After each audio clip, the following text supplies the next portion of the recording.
tous, on se retrouve aujourd'hui pour une nouvelle vidéo et cette fois-ci je suis avec vous pour faire le point sur la situation du poids de Shaman. Au mois d'août l'année dernière j'avais sorti une vidéo vous parlant de comment savoir si son cheval était trop gros ou pas sans se fier réellement à la grosseur de son ventre. Grosso modo, l'année passée, au mois de juillet 2019, Shaman était beaucoup trop grosse, voire même très obèse. Et à titre personnel, ayant connu pire, ça m'inquiétait, mais voilà, j'étais pas non plus au bord de la crise de panique. 9 mois plus tard, on en est où? Eh bien pas très loin. Pour faire simple, à titre personnel, je la trouve encore pire qu'au mois de juillet 2019. En gros, sa note d'état corporel, elle est passée de 3,5-4 à 4,5 voire plus. Et croyez-moi, pour ça, je suis complètement dégoûtée.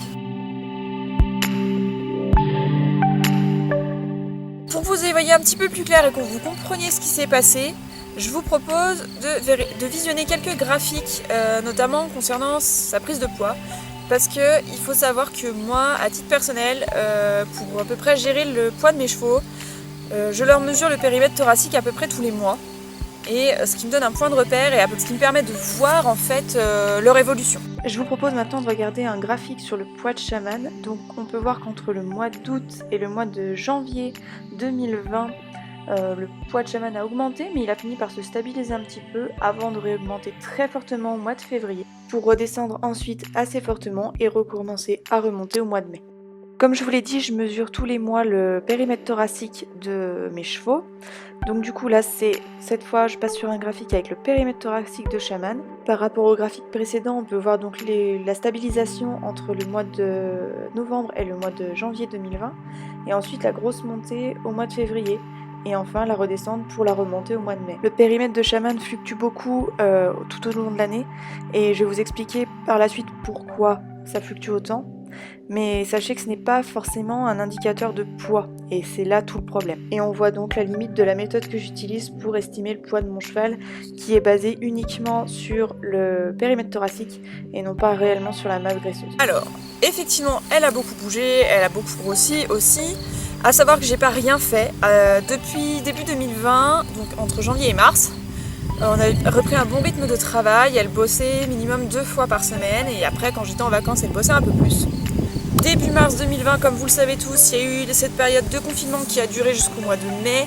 Période assez pénible pour moi puisque ma jument qui avait commencé, même si elle était encore assez grosse à cette époque-là, à bien perdre du poids. Printemps oblige, elle a regonflé à mort. Parce que, pour la petite anecdote, après 3-4 semaines de confinement, elle en a eu ras-le-bol de ne pas sortir de son pré, donc elle a passé son temps à se sauver. Elle est allée dans la parcelle du dessous, qui est une parcelle qu'on a ressemée il y a 2 ans, et qu'on ressème toutes les années pour pouvoir lui permettre de se régénérer et de repartir de plus belle.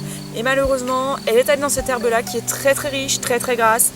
Et alors là, ça a été l'explosion puisqu'elle s'est mise à gonfler dans tous les sens, évidemment. Avant la fin du confinement, du coup, j'ai été obligée de la ressortir 1 à 2 fois par semaine pour l'obliger à se bouger et à évacuer tous les gaz et tout ce qu'elle avait pu stocker pendant son petit moment où elle s'échappait. À l'heure actuelle, comme on peut ressortir comme bon nous semble, j'ai plus de soucis et on recommence à sortir entre 3 et 4 fois par semaine en fonction de quand je travaille ou pas. Comment j'explique les fluctuations de poids de Shaman? En fait, c'est assez simple. Parce que Shaman, je vous l'avais déjà dit, elle a des soucis d'ulcère gastrique.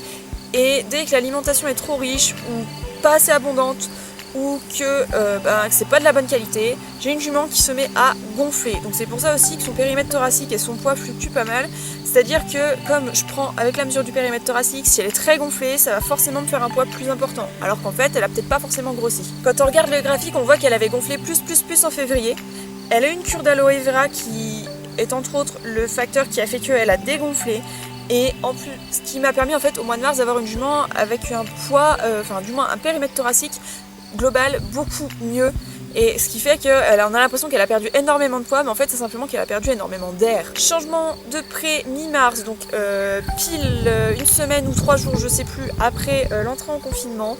Là la jument se retrouve dans un pré où l'herbe est très rase, mais qu'elle commence juste à pousser, parce que chez nous ça a été compliqué, enfin voilà, on est en montagne, donc du coup tout ne pousse pas en même temps qu'ailleurs.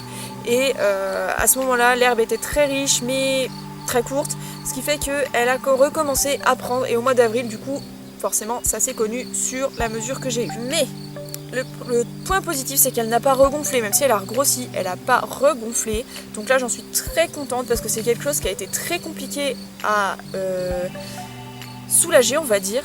Parce que je comprenais pas pourquoi elle fluctuait comme ça en fait, et puis pourquoi elle avait autant mal au ventre, autant mal au dos, etc. Et en fait, ça venait tout simplement du fait qu'elle ne digérait pas bien. Ça, c'est un problème réglé pour le moment, et je croise les doigts parce que j'espère que j'ai vraiment trouvé la solution. Maintenant, il ne reste plus qu'à la remettre au boulot pour faire fondre la graisse et lui refaire du muscle. Donc, programme pour cet été, ce printemps, et enfin bref, jusqu'à ce que tout aille mieux. Travail à pied, longe, balade à pied, balade extérieure et compagnie, pour lui refaire un physique correct et me retrouver avec une jument qui ressemble à un cheval et plus à un hippopotame. Donc voilà, vous savez tout à propos de l'évolution du poids de chaman depuis quasiment 1 an maintenant. Finalement, vous avez pu voir qu'il n'y a pas eu une grande évolution entre le mois de juillet l'année dernière et cette année, malheureusement. La seule évolution, c'est que je commence à mieux comprendre ces fluctuations de poids et le fait qu'elles grossissent ou non du ventre. Et j'espère de tout cœur avoir vraiment trouvé la solution pour l'aider. Pour le moment, ça a l'air d'être ça. Donc, on va voir ce que ça donne sur le long terme. Maintenant, il ne me reste plus qu'à vous donner rendez-vous dans quelques mois pour un nouveau point sur le poids de chaman. Cette vidéo donc touche à sa fin, vous l'aurez compris. J'espère qu'elle vous aura plu. N'hésitez pas à me donner vos avis, à la liker, à la partager. Je vous dis à la semaine prochaine sur le blog pour un nouvel article et à dans 2 semaines sur la chaîne pour une nouvelle vidéo. Prenez soin de vous et vos loulous. À bientôt, salut!